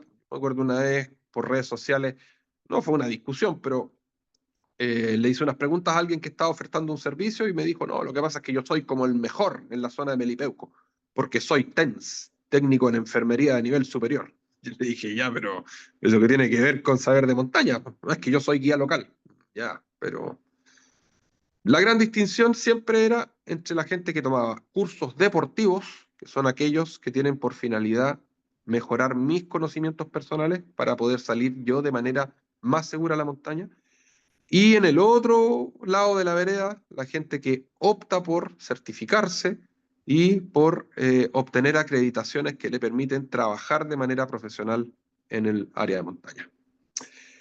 El segundo de los puntos grandes, las restricciones de acceso, un problema presente hasta el día de hoy en Chile, yo creo que quizás más acrecentado, consistente en que la mayoría de las zonas de montaña, si es que no son áreas silvestres protegidas, están en manos de particulares. En la zona central hay hartos estudios respecto de esto, de cómo parte emblemática de la cordillera que se ve desde Santiago está rodeada de empresas que son mineras, sanitarias, hidroeléctricas, y que bajo la lógica de que es riesgoso dejar pasar a gente porque se pierde, porque se accidenta, porque le pueden pasar cosas y me puedo meter en un problema porque después me van a demandar, yo restringo. Y esa restricción no es que no dejo pasar a nadie, sino que establezco un estándar de cumplimiento que es súper difícil. Me acuerdo una vez en un seminario enviaron a alguien no me acuerdo si de la sanitaria de Santiago, de alguna empresa grande que tenía que ver, y dijo, no, no es que nosotros no dejemos entrar, pero este es nuestro protocolo de exigencia. Había que tener hasta contratado un helicóptero para una evacuación, llevar un teléfono satelital, no es como para un grupo de amigos un fin de semana. Ese tipo de cosas nos van a seguir pasando en la medida que culturalmente no mejoremos nuestro comportamiento en áreas agrestes de montaña. Y el último punto, ya para rematar, es algo que sigue al debe, la Política Nacional de Montaña. Es una norma que tiene comprometida a Chile, al igual que todos los demás países que tienen cordilleras, a través de la UNESCO, que es un organismo de Naciones Unidas, y que Chile lo ha postergado y chuteado ya por 3, 4 administraciones, hablando de 12 años, 16 años. Lo tiene que resolver un comité de ministros y siempre lo dejan como para la última semana antes de que cambie la administración y no lo implementan porque implica destinar un montón de recursos y esos recursos desde el punto de vista político no son tan vistosos en actividades de montaña, en actividades deportivas, en actividades turísticas, y se deja para el próximo. Y no suele haber plata. Eso es mi aporte. Espero que les haya servido la clase. Les agradezco la atención para los que se hayan quedado hasta el final. Y no sé si hay alguna consulta antes de despedirnos. Sí, Pablo, yo tengo... Dale nomás, Robert. Yo igual tengo preguntas, Ok. pero dale, pregunto yo después. ¿Qué necesita pasar en Chile para que sea normal, seguro de responsabilidad civil? No lo sé. Yo lo he hablado con gente que trabaja en el rubro seguro, pero que obviamente lo que les interesa es vender seguro. De hecho, los primeros ni siquiera lograban entender la diferencia entre el seguro de responsabilidad civil y el seguro accidente. Si tú vas a preguntarle a un corredor de seguro, te va a decir que tiene seguros disponibles y te va a querer vender un seguro de accidente. Y me acuerdo que una de las conversaciones con una vendedora o alguien de una compañía aseguradora me dijo, no, lo que pasa es que no tenemos seguros de responsabilidad civil porque el montañismo es una actividad muy, muy riesgosa. Y yo le dije, ¿y eso me lo dices en base a qué? En base a que hay muchos accidentes. Yo le dije, pero no hay estadísticas de eso. Oye, me viene a echar el conserje porque el edificio de oficinas lo cierran ahora. Deben ser cerca de las 8:30, 9. Así que ese fue el argumento que me dieron, que es una actividad riesgosa y que por eso no estaba disponible el seguro porque era muy caro. Salgo al turno. Vale, gracias. Pablo, yo creo que igual es un tema de industria, como que no es visible, una, que no hay cultura de montaña en Chile, y dos, que el tema de la industria no está muy desarrollado, pues entonces tal vez como, no sé, pienso que no. Eso influye también en que la gente, una, no tenga conocimiento y dos, lo vea como una acción, no, O o sea, sea, sí, como una actividad no muy rentable. yo creo que hay un poco de las dos cosas, pero cuando digo el tema de que es riesgosa, en la práctica, esa es una excusa bien patrañesca o barata, porque Mm. ¿cuál es la única manera de que yo pueda tener información fidedigna para decir que es riesgosa o no? Tener estadísticas. Y en Chile no hay un único consolidado de estadísticas. De hecho, nuestra tasa de accidentalidad no es tan alta. Alguna vez hubo que defender este punto, por ejemplo, en asambleas de la FEH, y la tasa de accidentalidad de los montañistas federados es súper baja. El problema es que el grueso de la gente que sale a hacer actividades de montaña no está federado. Y ahí hay una cifra negra. Y estadísticas, así como un consolidado, no hay. Hay una que tiene CONAF en las áreas silvestres protegidas, hay otra que tiene Carabineros, el Cuerpo Socorro Andino tiene otra. Hay un esfuerzo grande que hizo Rodrigo Fica, que me imagino que alguno de ustedes lo ubica. Fica hizo un libro que se llama No me olviden y que es un recuento de los accidentes de montaña en Chile. Incluso alcanzó a aparecer Gonzalo Vilches, que es este amigo que falleció en el 2019.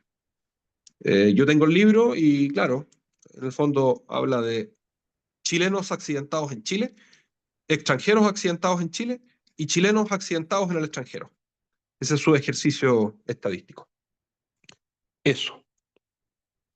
Y lamento tener que despedirme, pero aquí me están echando. Cualquier otra consulta, Pau les puede compartir mi WhatsApp y trato de respondérselas sin ningún problema en algún audio. ¿Les parece? Yo tenía Ya, una pregunta. perfecto. Pero envíamela en un audio y yo te la contesto, no es problema. Pídele a Ya. la Pau mi teléfono Gracias, y te profe. contesto. Lo tengo. Ya, Vale, muchas de gracias, nada. Gracias a Pablo. ustedes. Gracias, profe, que vaya Pablo. bien. Disculpen las inconveniencias técnicas, pero Se Ah, suele está entiende. ser bien. así. Vale, un Gracias, abrazo, que estén. Pablo. Gracias. Chao. Gracias, Gracias. chicos. Que Gracias, estén profe. bien. Chao. Gracias, nos vemos. Chao, nos vemos. Estén bien. Buenas noches.